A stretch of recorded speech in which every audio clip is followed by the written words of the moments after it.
there is a game, even though we're talking kind of like a little bit doom and gloom right now, the 49ers, although they're 1-2, after Monday night, they can be in the lead of the NFC West with the win over the Rams. And one thing that's good about the 49ers is in the regular season, they pretty much have dominated the Rams, right? They had won, I think, the last 6 meetings before obviously the playoff loss last year in the NFC Championship game.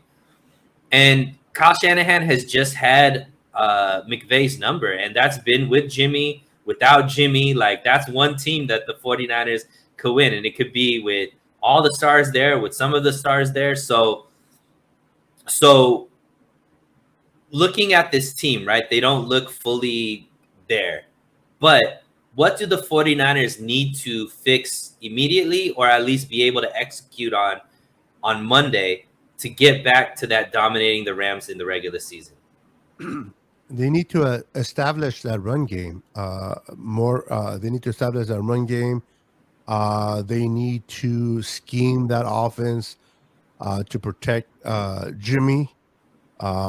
It's going to be very interesting to see if McKivitz can really hold that left side and how well he protects against Aaron Donald and Floyd.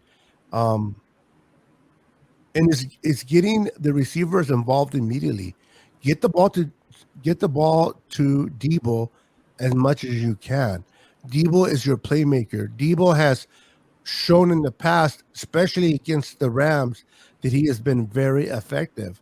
I'm not saying run Debo to the ground as a running back, but scheme him open. I mean, but to your point too, he has been schemed open by Shanahan, but Jimmy doesn't see him, so it's at no point. Jimmy just needs to be able to get in sync with the receivers. Sunil, he needs to get the ball out of his hands quicker than he has so far, and he just needs to avoid getting throwing an INT or getting sacked. I know things are easier said than done, but if this offensive line can protect him and he's able to get the ball into the playmaker, and honestly, Ayuk needs to step up a little bit more, and Juwan Jennings needs to step up. And hopefully we'll see more of Jordan Mason in this game to help out Wilson. I don't know if we're going to see Mac or not. Or I know that what's the name came back out of not retirement, but he Kevin Coleman. He's on the practice squad. No, the coach. Bobby Turner. Bobby Turner, and I think that's going to be a lot of help to come in. Just like a morale boost. A morale boost to help Anthony Lynn in that running game, and so a lot of people want to say. I know that JVC said earlier about they should have kept McDaniels instead of Shanahan. I think McDaniels, as good as he is, I don't think he never had control of what this offense. This offense is not spinning around, in my opinion, because he's gone.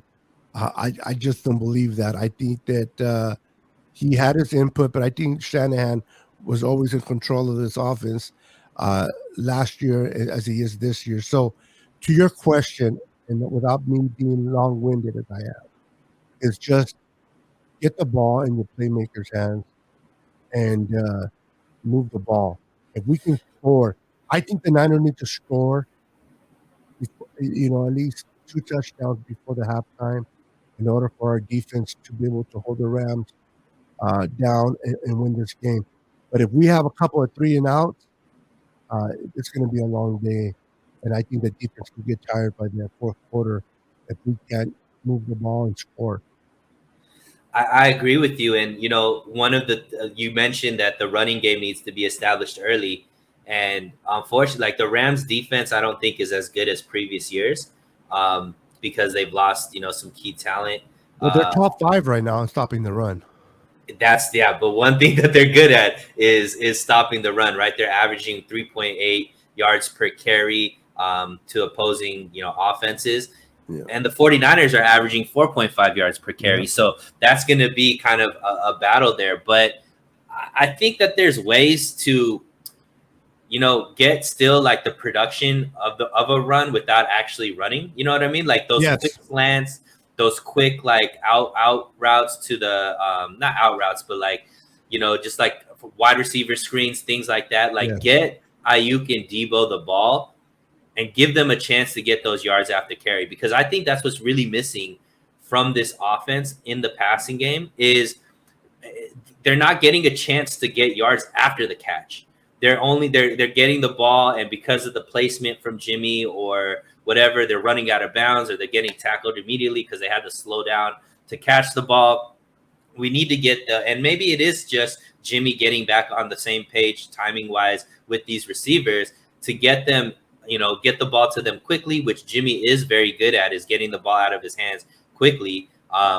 So get the ball out quickly to a Debo, to an Ayuk, to a Kittle, and maybe get that first and second down production up from those type of plays if the running game isn't able to be efficient early on. Because what we can't end up doing, Beto, is end up in third and long consistently. Yes. Because that's what really hurt us last game is the 49ers were 1 in 10 on third downs.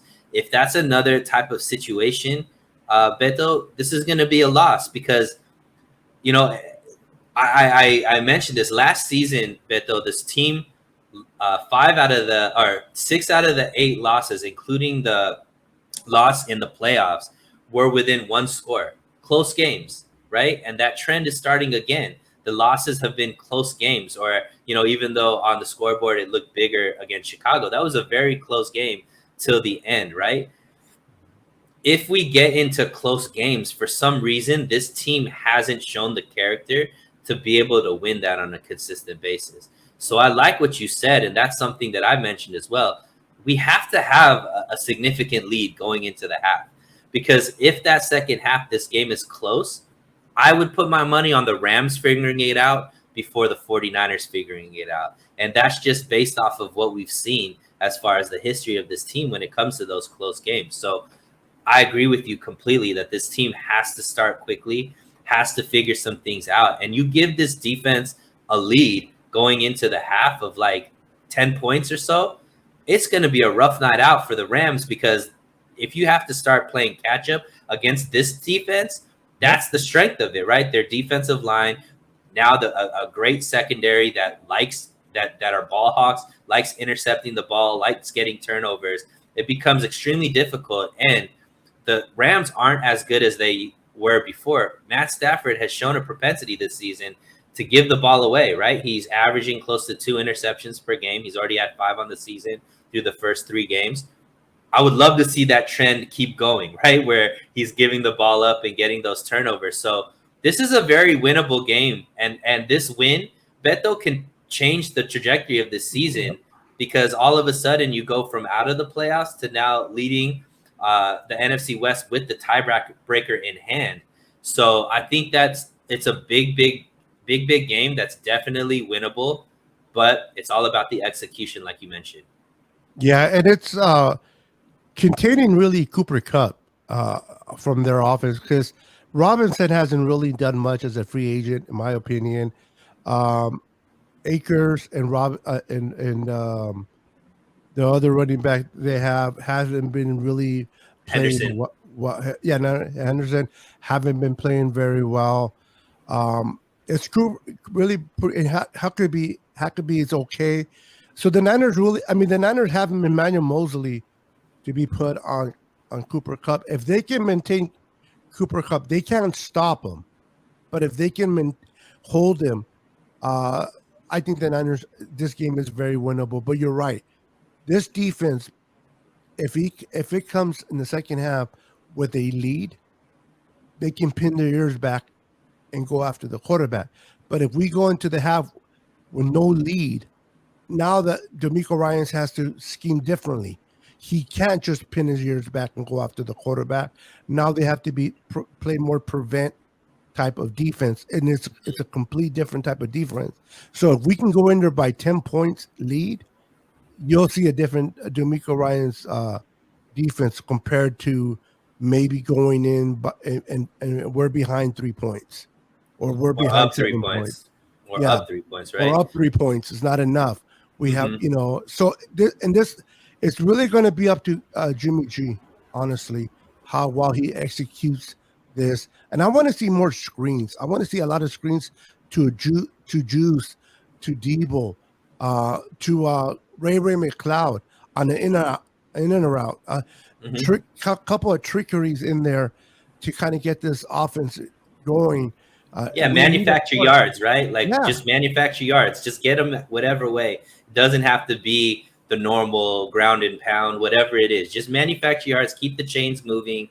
Keep their defense on the field and get points. Like I want them to get points on as many drives as possible because they're really they're really like 28th to second. Like that's a big. yeah, There's no big jump. defense that no second ranked defense, first ranked defense can make up for a 28th ranked offense. Like there's no in the NFL, that's not possible. So the offense has to help out this defense Yeah, as much this as this possible. this defense has held in 3 games, 3 teams to only 28 points. Okay, Hmm. because I'm like the 7 points against Seahawks. That was on special teams, and it was 9 points against the Broncos. Those 2 extra points from Jimmy gave away. Can you imagine only 28 points they have allowed in 3 games? Now people may say, "Well, yeah, but look who you played. You play the Bears, you play the Seahawks, and you play the Broncos." Well, you only can play the team on your schedule. For Right. this defense to still to hold those 3 teams to only 28 points, it speaks volumes. So my Yeah. point with that said is if we can hold the Rams to low point, but can we manufacture enough points? Because if I told you the Niners, without you watching the game, if I told you the Niners held the Broncos to 11 points, you're thinking we won that game, Right. right? Without watching it. But if I told you we lost that game, and you'd be like, how? Because we only manufactured 10. So the Niners do need to put up points. The defense can do their part, but if the offense doesn't do theirs, we're in trouble. But we'll get a good indication on Monday night, bro, where this offense is at. And this team overall. So Beto, we'll leave it on this one. I know you're not big on predictions, right? Because that's just your but I want now that I got you on the show, we talked about what we need to see happen for this team to get a victory, right? But in your heart of hearts, seeing what you're seeing and knowing kind of like just where the team is at right now, what do you think actually happens on Monday night? Man, this is where I need to separate my knowledge of football from my fan base, fanboy, because the guy within me, the rah guy, wants to say 37-17 Niners, right? But watching what I seen on the all 22 and how much we struggle to score, if I have to give a prediction, I'm looking at oh man, I'm saying 17-10 Niners if we get lucky enough to score. But it's gonna be an ugly. People think anybody thinks it's gonna be a high scoring game, and if it is, and I'm wrong, and we win, I'm good with that. But it's gonna be another ugly game, offensive, because both defenses will be able to stop both offenses. But if we can muster 17 points, the Niners have shown that they can hold other teams to low score points. So I think we need at least, if we can get, this is just my belief, if we can get 21 points, we win the game. Mm-hmm. Just how good our defense has played. But So, 17 is what I give. so you feel like the 49ers are going to pull this one out? Yes, if yes, I think they will pull it out. A lot of it has to do with the offense, but again, if we get 21 points, I guarantee we'll win. So I doubted the Rams will get that much points on this defense, but yes, I take the Niners, not just because I'm a Niner fan, and it's a hard one because it can go either way. But I take it 17-10 Niners. Yeah, unfortunately, I'm usually the optimistic 49er fan, and I'm going out here and super rah-rah and always finding the It's silver hard, lining. I know. But in this game, I just think there's a lot of things that need to be overcome. And I don't think the 49ers are going to, Don't do it. unfortunately, figure Don't it do out. it. And, Don't do it. we didn't talk about it, but Trent Williams being out is a big loss, even though we've seen this team beat the Rams without Trent Williams there, with Colton McKivitz as that. That's something to overcome. On top of Jimmy, we don't know how he's going to come out. On top of the Rams have the confidence that they could beat this team, because when it all mattered, they ended up getting the victory last year and winning the Super Bowl. So I think that there's just a lot going against the 49ers. And until I see this offense consistently be able to put up points, my money's going to be on they don't, because I've just seen it too many games, Beto, especially in the beginning half of the season.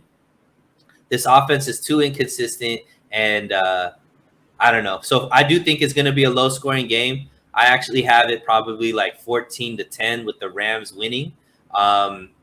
And yeah, I think it's going to be another frustrating day in the office for a 49er fan. But I do hope that I am wrong, but that's just how I'm feeling on Saturday, 2 days away from the game, that I think that the 49ers end up losing this game based off of where they're at right now. Who knows? Maybe the defense gets a pick six to help out the offense a little bit. We need that for sure. Hufanga leading the charge, right? Wouldn't that Right. be beautiful? Hufanga getting a P6 and running it down and getting the Niners 7 points. Yeah, the defense might be able to win. If the defense could start scoring in special teams, they could win this game without the offense even putting up points. Yeah, just take it for a little ride. Just put on your pom-poms, Jimmy, and just start, showing some love that way. And you know what? Any Niner fan that says that, oh, Sunil, how can you pick against the Niners? What kind of Niner fan are you? I would call you a realistic Niner fan, not a all in my feelings. Because I hate to say this, but a lot of Niner fans, they're in their feelings. Right. They don't see it for what it is. Now, I picked the Niners because I think the Niners, I think Kyle Shanahan will dig deep into his bag, and he knows that losing another game to a division foe is not good. So or losing it to a division foe is not good. So I think he will come out with his best punches. How successful it will be, I don't know, but it can go either way. For me to sit there and go, man, how can dare you pick the Rams? I came close because as much as we dislike the Rams, realistically, they're playing better football than we are. Right. And their defense is all right, and their offense is moving the ball way better than we are. So realistically, for me to sit there and call you like, what kind of Niner fan are you? You're realistic. So anybody watching your show that hears you pick the Rams to win, I would just want to let them know you're being realistic, and I don't fault you for that. I came close to doing so myself, and if the Rams win, I'm not going to be shocked or at all because of the way our offense. But I tell you what, the first quarter is going to show us a lot, right, in that game, in which direction we're going. It's either going to give us confidence, or it's going to make us cry and eat some chocolate because this offense, man. So we'll have to wait and see. But hopefully, Sanu, it's a repeat of history repeating itself. We came off a bad game against Arizona. Nobody counted us to win the Rams last year. The Rams were coming in way better than they are today this season, and we blew their doors off in that game. Now the Niners offense was struggling back then as well. So we'll have to wait and see. Hopefully history will repeat itself, right? Absolutely, man. From your lips to God's ears, my brother.